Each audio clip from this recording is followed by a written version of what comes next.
জয় গুরু।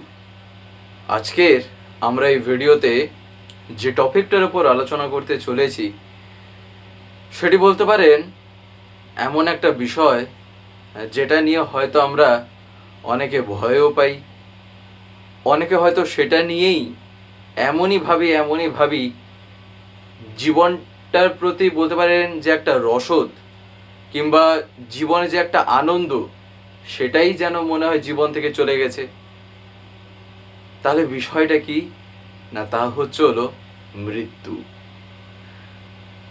এ এক এমনই জিনিস যেটা মানুষের জীবনে কোনো না কোনো কালে হয়তো আমরা দেখে থাকি কি না, তা কোনো একটা সময় ঘটে থাকে। এবারে এই মৃত্যুটা এখানেও যদিও ঠাকুর বলেছেন যে মৃত্যুকে অফ করে দেওয়া যায়, আর ঠাকুর যখন বলেছেন তাহলে তো তা হয়ই হয়। তাহলে মৃত্যু আবার এদিকে ঘটছে, আবার মৃত্যুকে অফও করে দেওয়া যায়, তা কি করে সম্ভব? আর বিশেষ করে যে লেখাটি দেখে আপনারা আলোচনায় এসছেন তা এই আলোচনার ভিতরেই প্রসঙ্গ অনুসারে যেখানে আসার কথা আপনারা তা ঠিকই শুনতে পারবেন যখন সেই প্রসঙ্গটা সেখানে আসবে। তো আর কিছু না বলে সরাসরি আমরা তাহলে ভিডিওতে প্রবেশ করি, তাই না? যাই হোক, আজকের এই ভিডিওটা এবার আমি শুরু করার আগে আপনাদের কাছে শুধু একটি কথা অনুরোধ করছি, ভিডিওটিতে আপনারা সম্পূর্ণভাবে যুক্ত থাকার চেষ্টা করবেন। আশা করি আজকের এই যেই টপিকটি আপনারা এই আলোচনার মাধ্যমে অতি অবশ্যই শুনতে পারবেন। জীবন আর মৃত্যু এই দুটোর মাঝখানে একটা বলতে পারেন সময়ের সাথে সাথে মানুষের তার চলনাটা এগিয়ে চলে। সময় যেমন প্রবাহমান, মানুষের জীবনও তেমন হচ্ছিল প্রবাহমান। একটা বহতা নদীর স্রোতের মতন হচ্ছিল আমাদের জীবন। পরম পূজ্যপাদ শ্রী আচার্যদেব দেখবেন একদিন একটা জায়গায় বলছেন না যে আমাদের জীবন হলো বহতা নদীর স্রোতের মতো, তা কখনোই থেমে নেই। সব সময় সেটা কিন্তু কোনো না কোনোভাবে কোনো না কোনো গতিতে তা কিন্তু এগিয়েই চলেছে। তার কারণ সময়ের সাথে সাথে মানুষ সব সময়ই চায় যে নিজেকে ডেভেলপ করতে, কিন্তু কথা হলো জীবনে এত শত করা সত্ত্বেও এমন একটা জায়গায় মানুষ আটকে যায় যেখানে সে নিজেকে হয়তো এমনভাবে আর কোনো কিছু করে তুলতে পারে না যেখানে মৃত্যুটাকে সে বন্ধ করে দেবে। হয়তো এত কিছু ডেভেলপ হচ্ছে, হয়তো এত কিছু ঘটছে, এত কিছুর মধ্যে পরিবর্তন আসছে, মানুষ এত কিছু আবিষ্কার করছে, এত কিছু বলতে পারেন রিসার্চ হচ্ছে, গবেষণা হচ্ছে, নানান রকম জিনিস হচ্ছে, তা সত্ত্বেও এই যে মৃত্যু এক এমনই জিনিস মানুষের জীবনে যখন নেমে আসে তখন পুরো পরিবেশটাকেই পুরো স্তব্ধ করে দেয়। এই কারণেই শ্রী ঠাকুর যদি কোথাও জোর দিয়েছেন না, তা হলো এই জন্ম আর মৃত্যু। ঠাকুর দেখবেন একদিন একটা জায়গায় বলছেন যে দীক্ষা, শিক্ষার বিবাহ, এই তিনটে জায়গায় যদি আমরা লক্ষ্য রেখে যদি যুক্তিযুক্তভাবে জীবনটাকে আমরা যদি এগিয়ে নিয়ে যেতে পারি তাহলে আমূল পরিবর্তন দেখা যেতে পারে। ঠাকুর এই যে কথা বলছেন, কিন্তু কথা হচ্ছিল কেন? তার কারণ এই যে মৃত্যু না, যা জীবনে আমি বলছি ঘটে, যা আমি দেখছি, এই মৃত্যু যে কোনো এককালে তো নামবেই, কিন্তু যে জীবনে ঠাকুরকে নিয়ে চলে, যার জীবন কোনো এক আদর্শে কেন্দ্রায়িত, যার জীবন ইষ্টে কেন্দ্রায়িত হয়ে চলে, সে মরণকেও ফাঁকি মেরে মরণকেও সে কাবেজে এনে জীবনে সে সফলতা লাভ করে। সে মৃত্যুকেও তখন ফাঁকি দিয়ে এগিয়ে যায়, মৃত্যুকেও তখন সে ওভারকাম করে ফেলে। কিন্তু কথা হচ্ছিল কি করে, আদতে আমরা যে এই জন্ম মৃত্যুর কথা বলি না, এই মৃত্যুও যে আমরা দেখি, তা শুধু হয় কেবলমাত্র আমাদের এই যে দেহ, এই দেহ নিয়েই আমরা বিভিন্ন সময়ে বিভিন্ন রকমভাবে জন্মে থাকি, যার ফলে এটা হলো প্রকৃতির দ্বারা, আমরা তার দয়ায় প্রকৃতির মাধ্যমে আমরা এই দেহটা পাই। যার ফলে কি হয় দেখবেন, একটা কথা আছে না যে কি আর হবে, সেই তো মাটিতেই মিশে যেতে হয়, কি আর হবে, কি নিয়ে এসছি আর কি বা নিয়ে যাব, খালি হাতে এসেছি খালি হাতে যাব। ব্যক্তিগতভাবে আমি যখন এসব কথাগুলি শুনি না, আমি একেবারেই এগুলোকে নাকচ করি। বিশেষ করে যেসব জায়গায় শুধু হয়তো শোনারই ব্যাপার আছে, হয়তো নিজের কিছু বলার সেখানে তেমন হয়তো অধিকার নেই, কিংবা হয়তো সেই জায়গায় বলা যাবে না, কিংবা বলাটা ঠিক না, সেক্ষেত্রে শুনে এক কান দিয়ে শুনে আরেক কান দিয়ে বের করে দেওয়াই হচ্ছিল ভালো।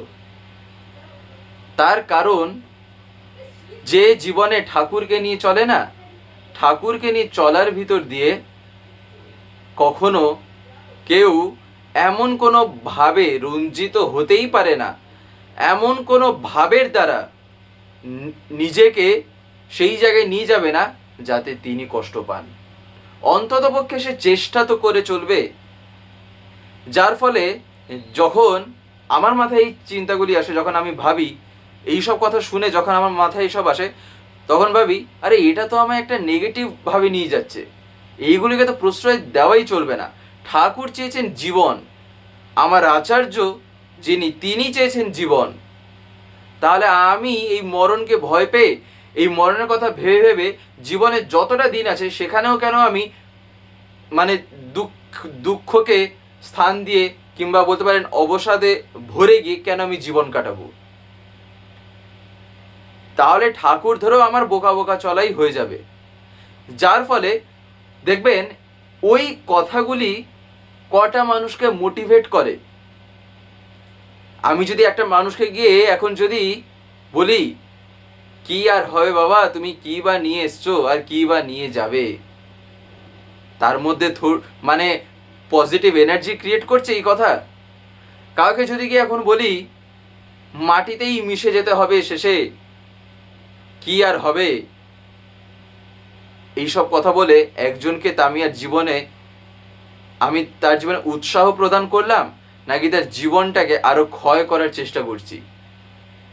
যার ফলে এই কথাগুলি যখন আমি শুনি, ব্যক্তিগতভাবে আমার এগুলো ভালোই লাগে না।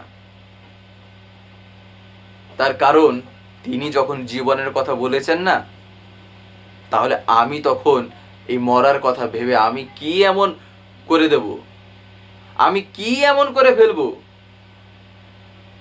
একদিন একটা কথা মনে পড়ে, শ্রী ঠাকুর একদিন বসে আছেন, সেই সময় একজন কথা বলছেন এই জন্ম মৃত্যু নিয়ে। প্রসঙ্গটা সেই সময় চলছে জন্ম মৃত্যু নিয়ে। তিনিও কিছু বলছেন, ঠাকুর বিভিন্ন প্রশ্ন বিভিন্ন রকম ভাবে উত্তর দিচ্ছেন, বিভিন্ন মানুষের জিজ্ঞাসা তার অনুসারে। ঠিক সেই প্রসঙ্গের ভিতরেই একটা জায়গায় একজন বলেন যে ঠাকুর, মৃত্যু তো জীবনে অবধারিত, মৃত্যুকে কি আর আটকানো যায়? তখন ঠাকুর জোর গলায় গম্ভীর ভাবে তখন তার দিকে তাকিয়ে তখন বলছেন, আমি যদি বলি আটকানো যায়, পুরো চুপ। আর একটা কেউ কিছু তখন বলছে না। ঠাকুর শুধু একটা কথাই বলছেন, আমি যদি বলি মৃত্যুকে আটকানো যায়, মৃত্যুকে অফ করা তার মানে যায়। কিন্তু তাহলে কিভাবে? দেখবেন আমরা একটা কথা হয়তো শুনে থাকতে পারি, স্মৃতিবাহী চেতনার কথা। এই স্মৃতিবাহী চেতনা মানে কি? স্মৃতিবাহী চেতনা মানে হলো যখন, এই শব্দটার মধ্যেই দেখেন গল্পটা লুকিয়ে আছে। স্মৃতিবাহী, যে স্মৃতি বহন করে আমি চলছি জন্ম জন্মান্তরের ভিতর দিয়ে, সেই স্মৃতি বিস্মৃত হয়ে যাচ্ছে না, তা আমি ভুলে যাচ্ছি না, সেগুলি আমার মাথায় আছে, সেগুলি আমি মনে করতে পারছি, সেগুলি আমার নজরে, আমার চিন্তায়, আমার ভাবের মধ্যে আসছে। যখন সেই স্মৃতি বহন করে যখন আমি চলছি, সেই রকম বলতে পারেন চেতন সত্তা যার মধ্যে আছে, সেই রকম চেতনা নিয়ে যে চলে, তার জীবনে মৃত্যু আদৌ কোনো কালে ঘটেছিল? তাহলে এই মৃত্যুটা কি, এই মরণটা কি? কথাটা হলো, এই যে একটা এই শরীর আমরা দেখি, এই শরীরটা এমন কি জানেন, একদিন ঠাকুর একটা জায়গায় বলছেন, মানুষের মৃত্যুর পরেও না তার কিছু কিছু অঙ্গ, যদি আমরা বৈজ্ঞানিকভাবে দেখি, তার কিছু কিছু অঙ্গ না বহুদিন বহুদিন তা কিন্তু সতেজ অবস্থায় থাকে। অর্থাৎ তার অর্গানগুলো সতেজ অবস্থায় বলতে, তার অর্গানগুলো তখনও কিন্তু ওই অ্যাক্টিভ মতন তখন থাকে। অথচ আমি কি বলছি না, মানুষটা মরে গেছে। তার মানেটা কি?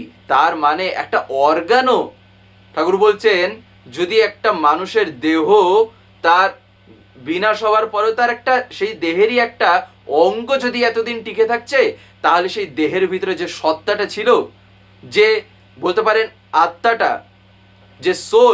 যে সোল নিয়ে ওই বডিটা ক্রিয়েট হয়েছিল, তাহলে ওই সোলটার তাহলে গল্প যদি এবারে ভাবি, তাহলে সে না কতদিন টিকে আছে, তাহলে সে যে কতদিন বলতে পারেন এমন ভাবেই আছে, যেখানে তার কিন্তু আদৌ বিনাশ হয়েছে কিনা, তার কি আদৌ বিনাশ হয়েছে সেক্ষেত্রে? সেটাই যখন আবার পরবর্তীতে আর একটা দেহ নিয়ে আসছে, তখনই কি স্মৃতিবাহী চেতনা হওয়ার সম্ভাবনা আছে কিনা তখনই বোঝা যাবে। কি করে বোঝা যাবে? অবশ্যই এটা নির্ভর করে সাধন ভজনের উপর। যে যেমনভাবে নিজের জীবনে তার আগের জন্মে, তার আগের বহু জন্মে, তার এটা কিন্তু বলতে পারেন এটা ফট করে হয়ে যাওয়ার কোনো তার গল্প না। সাধন প্রণালীর ভিতর দিয়ে যে তার জীবনকে যেমনভাবে এগিয়ে নিয়ে যাবে, তার জীবন আগামীতে সেই রকমই হয়ে ওঠে। যার ফলেই তো শ্রী ঠাকুর বলেছেন যে তুমি তোমার জীবনকে যেভাবে বলি দেবে, তেমন তোরই জীবন লাভ করবে। এই কারণে জীবনে থাকা চাই তার প্রতি সেই অনুরাগ, তার প্রতি সেই টানটা যদি না থাকে, তাহলে কিন্তু কিছু হবার জো নেই, ঠাকুর বলছেন। এমনকি এরকম দেখবেন বহু ঘটনাই আছে, বহু ঘটনা, যেখানে ঠাকুরকে না জীবনে হয়তো একটা মানুষ তার সারাটা জীবন আজীবন সে হয়তো আমি দেখছি সে ঠাকুরকে নিয়ে চলছে, কিন্তু ঠিক তার মৃত্যুর আগে কোনো না কোনো রকম ভাবেই সে ঠাকুর থেকে বিচ্ছিন্ন হয়ে গেছে, কোনো না কোনো রকম ভাবেই। এ কথা শ্রী ঠাকুর নিজে বলছেন, এটা আমার বলা কোনো কথা নয়। ঠাকুর একটা জায়গায় বিভিন্ন কথা যখন আলোচনা হচ্ছিল, তখন ননিমা এসে ঠাকুরকে একটা সংবাদ দেন, যেটা এই মৃত্যু নিয়েই, যে একজন এরকম মারা গেছেন, এই কয়েকদিন হয়েছে। সে ঠাকুরকে খবরটা দেওয়া হয়েছিল না। সে ঠাকুরকে যখন বলা হয়, তখন ঠাকুর বলেন যে কবে মারা গেল আমি তো তা জানি না, আমি তো জানি না। তখন ননিমা বলেন যে, অর্থাৎ যেদিন এই কথাটি আলোচনা হচ্ছে ঠাকুরের কাছে যখন বলা হচ্ছে, সেদিন ননিমা তখন বলছেন কাল যে বৃহস্পতিবার গেল, তার আগের বৃহস্পতিবার। শ্রী ঠাকুর তখন শুনে বলছেন, অনেকে চলে যাবার আগে আমার থেকে কিছুটা বিচ্ছিন্ন হয়ে পড়ে, আমাকে না জানিয়ে কলকাতায় গেল, সেখান থেকে কি ইনফেকশন নিয়ে আসলো, আর সেরে উঠলো না, গেল। এই যে জিনিসটা ঠাকুর দেখেন নিজেই ধরিয়ে দিলেন। অনেকে চলে যাওয়ার আগে আমার থেকে কিছুটা বিচ্ছিন্ন হয়ে পড়ে। এই কারণে তো ঠাকুর বলছেন যে বৃত্তিভেদী ইষ্টানুরাগ না থাকলে এইগুলিকে কিন্তু আটকানো যাবে না।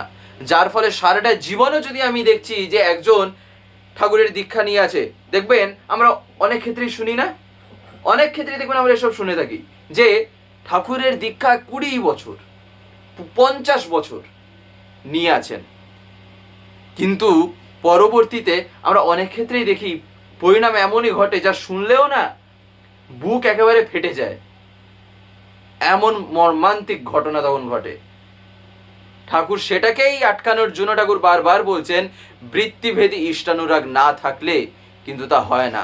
তাই মূলে চাই, ঠাকুর তখন বলছেন মূলে চাই কি না ব্যক্তিগত স্বার্থ প্রত্যাশাহীন অচ্যুত সক্রিয় ইষ্টানুরাগ। প্রত্যেকটা শব্দই কিন্তু এখানে খুবই দেখার আছে আর বোঝারও। ঠাকুর কি বললেন না এখানে মূলে জীবনে চাই কি না ব্যক্তিগত স্বার্থ প্রত্যাশাহীন, ব্যক্তিগত স্বার্থ প্রত্যাশাহীন। তারপরেই ঠাকুর কি বলেন অচ্যুত সক্রিয় ইষ্টানুরাগ।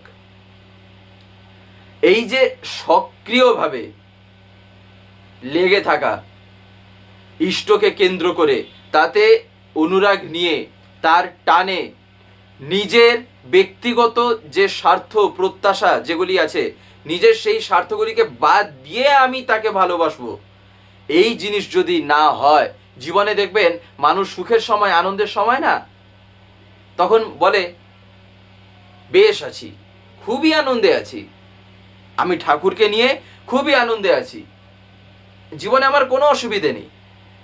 কিন্তু সেই সময় সে তার আগের কোনো করে থাকা কর্মের পরিণামে সে এখন তার জীবনে কর্মফলটায় আনন্দ আছে, কিংবা হয়তো এমন কিছু করছে, এমন কিছু করেছে যার ফলে সে বর্তমানে আনন্দ আছে, আনন্দতে তখন তার জীবন কাটছে, কিন্তু তার মানে এই না যে তার পরবর্তী জীবনটা সেটাও যে আনন্দে থাকবে। যদি তার বর্তমানটাও যদি সে ঠিক না করে আর সেই আগের ইয়েতে পড়ে যদি অহংকারে নিজের দিন এখন যদি কাটায়, তাহলে আগামী দিন যে কতটা ভয়ঙ্কর হবে সেগুলি কল্পনা করলেও গা কেঁপে উঠবে। যার ফলে আমি ঠাকুরের দয়ায় আনন্দে আছি। দেখবেন ঠাকুর একদিন এসব কথা বহু জায়গায় আলোচনা করেছেন যে আনন্দের সময় তো বোঝাই যায় না তেমন যে তাকে নিয়ে চলা যে কতটা হচ্ছে, বরঞ্চ মানুষ যখন কষ্টের মধ্যেও থাকে না তখন তাকে নিয়ে চলাটা সেখানেই দেখা যায়, সেখানেই বোঝা যায় যে সে এই অবস্থাতেও তাকে ছেড়ে দিল নাকি তাকে ধরে আছে, সে তাকে নিয়ে চলছে নাকি তার থেকে বিচ্ছিন্ন হয়ে গেছে। এই জিনিসগুলি খুবই কিন্তু ঠাকুর বলছেন লক্ষণীয়। আর মানুষ যখন আনন্দে থাকে, যখন সুখে থাকে, তখন তো ঠাকুর বলছেন তখন তো আরো বেশি করে লক্ষ্য রাখা দরকার। তার কারণ সেই সুখে আনন্দে এমনই আছে যে সে তার বৃত্তি প্রবৃত্তির আওতায় পড়ে কখন কি যে করছে হয়তো সে সেদিকে তার খেয়ালই নেই। তখন কি মানে কি করে বসলো, কর্মফল আবার যখন ভুগছে তখন আবার দোষারোপ চাপিয়ে দিল, ভগবানকে নিয়ে তো বেশি ছিলাম, ভগবানের এত পূজা অর্চনা করতাম, এত ইয়ে করতাম, তা সত্ত্বেও আমার জীবনে কেন এরকম ঘটলো, আমার জীবনে কেন এরকম অবস্থা হলো, তাই না? নানান রকম ঘটনা, মানুষের জীবন, এত জীবন, কোথায় কার মধ্যে কেমন কি ঘটছে তা ভাবলেও অবাক লাগে। তাই জীবনে যদি কিছু রাখতে হয় একটা জিনিসই তাই রাখতে চাই, সেটা কি না আমি চাই তুমি যেন আমার সাথে থাকো, তাছাড়া আমি কিছুই জানি না আর কিছুই বুঝি না। নাহলে যেখানেই মাথা ঢোকাই যা নিয়ে ভাবি সেখানেই তো দেখতে পাই এটা কি আমার আওতার মধ্যে আদৌ আছে, আমি বা কে যে আমি এখানে নিজের ক্ষমতা প্রকাশ করব আর নিজে যে এটা করে নিতে পারবো বা নিজের দ্বারা যেটা সম্ভব। তুমি না থাকলে তো আমার জীবন এমনিই ফাঁকা, আমার অস্তিত্বই তখন থাকবে কিনা তার যথেষ্ট সন্দেহ। আমার পরিচয়, আমার প্রকাশিত তোমাকে নিয়ে। তাই তুমি যদি দয়া করে আমার সাথে না থাকো, তাহলে আমার জীবন তখন থাকা কি আর না থাকা কি, তাই না? জীবনে তাকে যেন আমি সবচাইতে বেশি ভালোবাসি, তাকে ছাড়া যেন জীবনে কোনো গল্পই রাখি না। দেখবেন জীবন কতটাই আনন্দদায়ক হয়, কতটাই আনন্দদায়ক হয়। জীবনে হাজারখানা দুঃখ যদি উঁকি মেরে আছে না, তার ভিতরেও তিনি কিন্তু হাতটা বাড়িয়েই রেখেছেন, যেন আমি তাকে ধরে সেই দলিদলান্ত অবস্থা থেকে যেন আমি উঠে পড়ি।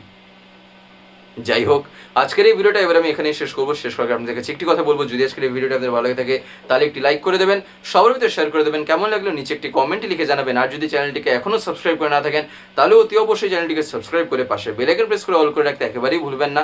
আর এরকম বিভিন্ন নতুন এবং ইন্টারেস্টিং ভিডিও সবার আগে পাওয়ার জন্য। জয় গুরু, বন্দে পুরুষোত্তমম।